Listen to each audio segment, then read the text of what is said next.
Making an already ridiculous situation even more ludicrous is the utter inefficacy of the Comics Code. It only enjoyed a few years of relevance as rock music rose to become the new social boogeyman, challenging the establishment and creating far more hysteria than comic books ever had. Comic books thus faded to the background of parental concern. The code was modified twice to be less stringent, and by the time the direct market became the primary outlet for comic books, the code was all but meaningless. Comic books were released into the direct market sans code approval, with virtually no repercussion. Submitting books to the code became more a matter of tradition and upholding antiquated ideals than surviving in a comics-fearing society.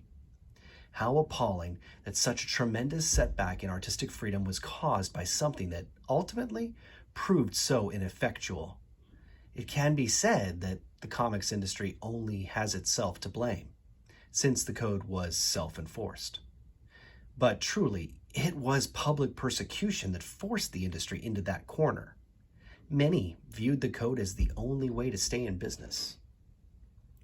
There's little reason for the outcome of the Kefauver hearings, which occurred half a century ago, to still be influencing public opinion.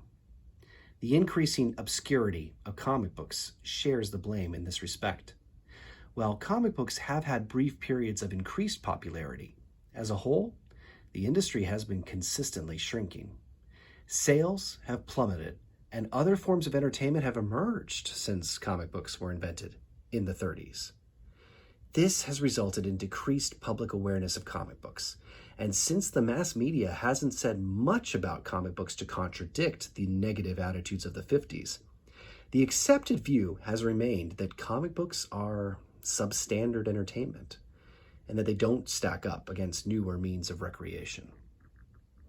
What little media attention has been paid to comics has usually either focused on controversy surrounding particular titles or stories, or discreetly emphasize the idea that comic books are childish. Even news coverage of seminal books like The Dark Knight Returns and Watchmen was often tongue-in-cheek and bore more than a slight hint of derision. The comic books have grown up theme implied that the art form itself was intrinsically immature. The campy 60s Batman television show didn't help matters any. It would be decades before headlines for comic book-related stories stopped using phrases like biff, bam, pow.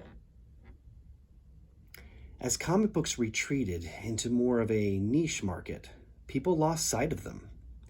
And the fact that the boundaries of sequential art were constantly being stretched by brilliant creators never spread beyond the inner circle of comic book fans. The work of alternative creators went particularly unnoticed. The problem with being in the small press is that you're under the radar. No matter how innovative or accomplished your work is, it's likely to escape public notice. The mass media continued to tarnish comic books' reputation, while the comics industry itself shrank. In movies and television, just about any time a character is supposed to be instantly perceived as being either socially inept or mentally deficient, that character is shown reading a comic book. Newspaper articles trying to make a point about a contrived plot or a ridiculous situation will invariably compare them to comic books. Stereotypes regarding comic books and their readers were constantly perpetuated, while very little is presented to the contrary.